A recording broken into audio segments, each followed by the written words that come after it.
Hello and welcome, my friends. This is Jennifer from Mystic Star. I want to thank you guys so very much for spending time with me today and watching this video.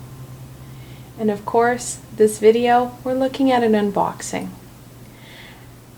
I really enjoy supporting my community and bringing forward some decks that may not be so mainstream, or decks that aren't mainstream yet. I enjoy the excitement of unboxing these videos. It kind of feels like Christmas morning. And then exploring them and getting the feel of that deck and how it's going to work within my practice and, well, for this deck, how it's going to also incorporate into my life. Now, months ago, I found this deck on one of the Kickstarter programs and I fell in love with it and I couldn't wait for it to come out. And then of course COVID slowed everything down, but now it's here and let's get into this. It's amazing how you forget what decks you have ordered and when they're supposed to come in, and most of them are coming in from out of the country. So obviously this is done by Weirdworks, and this is the designer.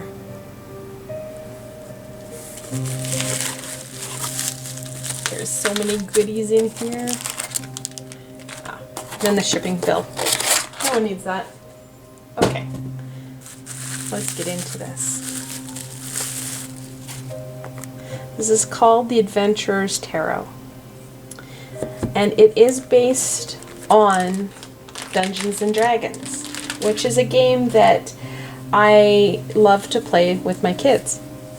So I have this beautiful bag that came with it. It's nice and soft. It's kind of that velveteen, very big and able to fit the deck in nicely. And there were a few cards that were very specific, and a bonus because the funding amount was achieved, and they were bonuses. And the bag itself I bought because I wanted somewhere to put this, especially when we're playing as a family, that I have somewhere to, well, secure my deck in. It's really well plastic wrapped.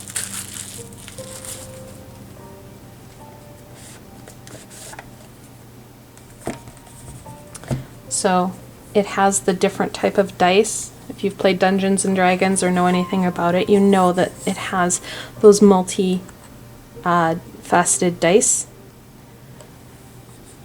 I love the care and attention that has been given to some of these decks and the product that they're creating. This is a labor of love, not a manufacturer thing. So of course you have a little bit about the different cards. Very small book because it is based on a much larger game. So, the Adventurer's Tarot. It is very well packaged. Lots of plastic wrap.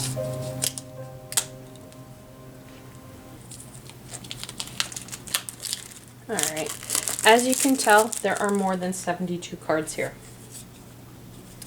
So, let's see. Let's get into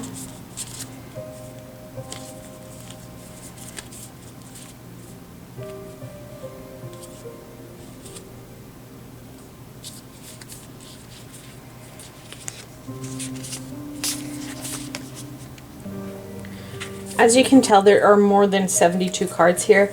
This is more for the Dungeons and Dragons game. However, similar to other spreads or readings, you can break these up into the different suits. And you can also use it when you're trying to do like a major arcana spread. So this is the characters, if you will, so the bard. Now, because of the Kickstarter program, there are a couple different variations to this card.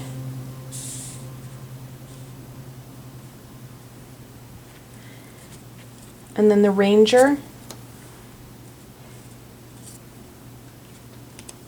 And the Ranger. The Ranger's like anything else, and it's hard to see in the deck, but there is a wolf type dog in the background here. It's kind of an indigo on a black, and that can be a challenge to pick up on camera. The Monk. The Fighter. The Cleric. The Rogue. The Barbarian. And similar to Dungeons and Dragons, you do have lots of different choices when it comes to these characters. The Druid. Of course, the Wizard. Paladin. The Warlock. And of course, finally, the Sorcerer. So this is a very fun deck. There is 103 cards. This can also be, I know it says a tarot deck on it. It's more of an oracle deck. It's kind of a hybrid to the deck itself. But again, it's a fun thing to get into and have some fun with. Just trying to find the next. I can't find it, so we'll just go through them. So, the adversity. So in Dungeons and Dragons, obviously you have that connection with the different areas and elements that you're going to be dealing with. So the adversity. Then we have the second adversity. The third. The fourth. The fifth. The sixth. Then we get into the Mystic, another version of the Mystic, the Blood Hunter, and again the same card but in a different striation, the Artificer, and again the Alley. I like the gold. It does really speak to these cards and really makes the cards sparkle. The Companion.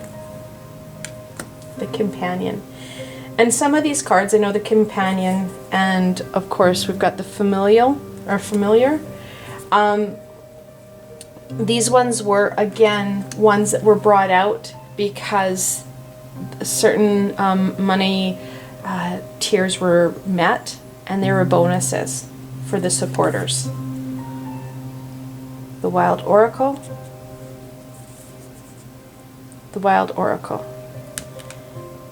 And of course, this was another one, the Designer, the Dungeon Mistress,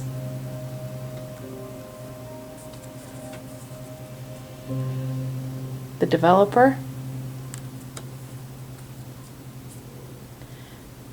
the Beast. The second beast, or two of beasts, three of beasts, and four. So you can start to see that there is a little bit of the tarot in there when we have 3, 4 of beasts, 5 of beasts, that type of thing. We're going to get into the dragons now. The dragon, the second dragon, the third,